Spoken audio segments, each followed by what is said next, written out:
They told him to stop. Said there was no water left in that land. Not there, not anymore. He wasn't the first to try. Others had already dug, deeper than he had, brought in equipment, spent money, and still came up dry. So when he started digging, people didn't question it at first. They just waited, because they already knew how it would end. Another dry hole, another wasted effort, and eventually, that's exactly what it looked like. The ground hardened, the hole got deeper, and still nothing, until he reached the same point, where everyone else had stopped. That's when they told him again. There's nothing there. But he didn't climb out. He didn't walk away. He just kept digging, past the point where everyone else had given up. And what he found changed everything. The land had a history, and not a good one. For years, people had tried to pull water out of it, drilled wells, brought in equipment, spent more than the ground ever gave back. And every time, it ended the same way. Dry. The soil looked right from the surface, dark enough, soft in the right places, but underneath, it told a different story. Layers of hard-packed earth, stone that ran deeper than expected, and pockets where water should have been, but wasn't. At least not where anyone had found it. Most farmers around him had already made up their minds. That land wasn't worth the effort. If you wanted water, you went somewhere else. That's just how it worked. But he didn't leave. His name was Daniel Hargrove, 48. Had been working that same land long enough to know its problems, but also long enough to notice something others didn't. Not all the failed wells were the same. Some went deep, some stopped early, some hit rock, others didn't. But they all had one thing in common. They stopped the moment it stopped working. No one pushed past that point. No one stayed long enough to see if there was anything beyond it. Because once you've been told something doesn't work, you don't keep testing it. You move on. That's what made sense. That's what everyone did. But Daniel wasn't trying to prove the land wrong. He was trying to understand it. And the more he looked at those failed attempts, the more it felt like they all had something missing. Not effort, not equipment, just patience. Because sometimes what looks like the end of something is just the point where most people stop digging. He started where the last well had been. Same spot, same ground. Because if there was anything there, it wouldn't be far from where others had already tried. The first few feet went quickly. Loose soil, easy work, nothing unexpected.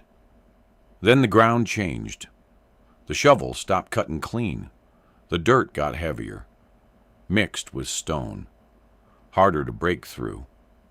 He kept going, a few feet at a time, clearing it out, going deeper, until he reached the point where the last attempt had ended. You could see it, the change in the soil, the place where someone had stopped digging and decided it wasn't worth going further. A couple of people came by again, watched from the edge, same as before. You're right where they stopped. That's as far as it goes. There's nothing past that. He didn't argue. He just looked down into the hole, at the exact point where everyone else had given up. And for a moment, he understood why. The ground there was different, tighter, stronger, like it was pushing back. Every strike of the shovel took more effort than the last.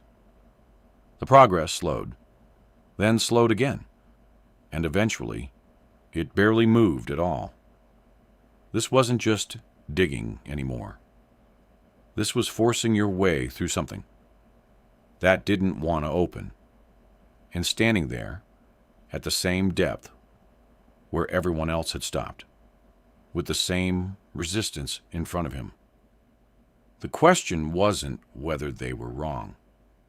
It was whether he was.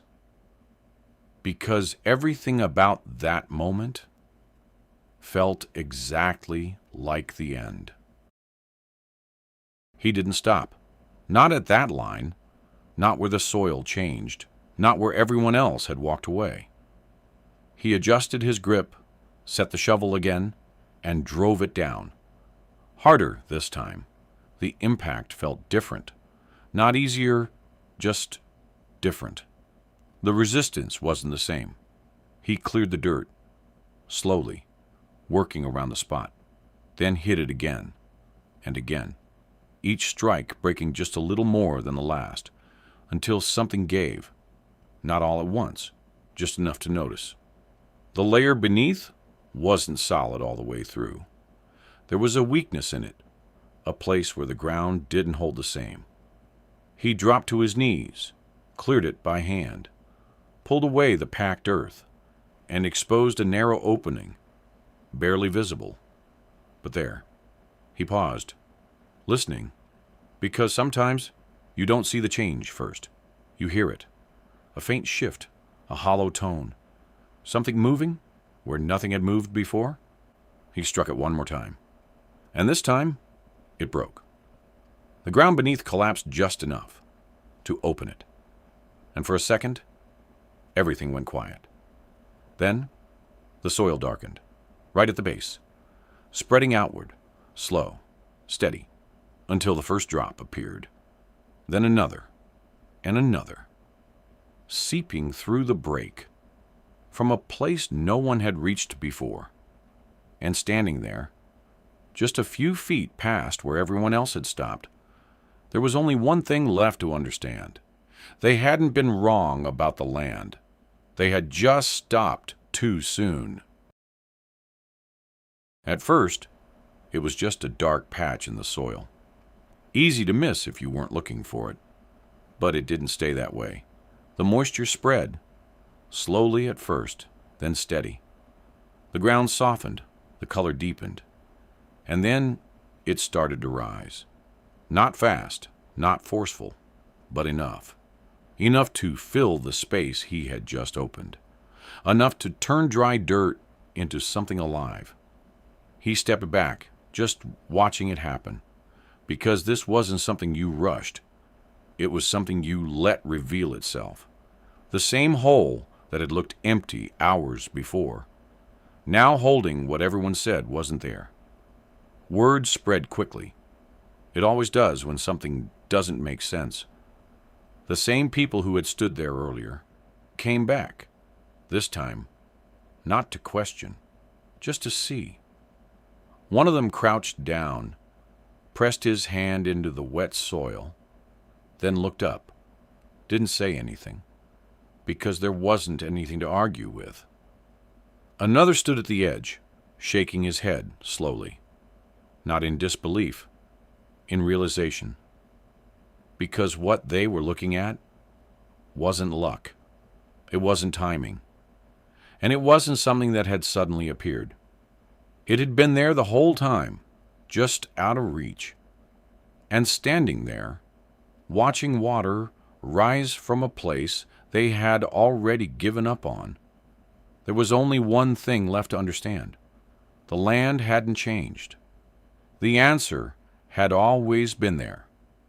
They had just turned back before they reached it.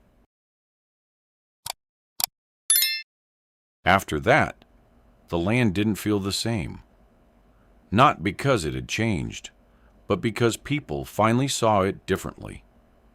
The same ground they had called dry had been holding something all along. It just wasn't where they expected it to be. And it didn't reveal itself easily. Daniel didn't make a big deal out of it.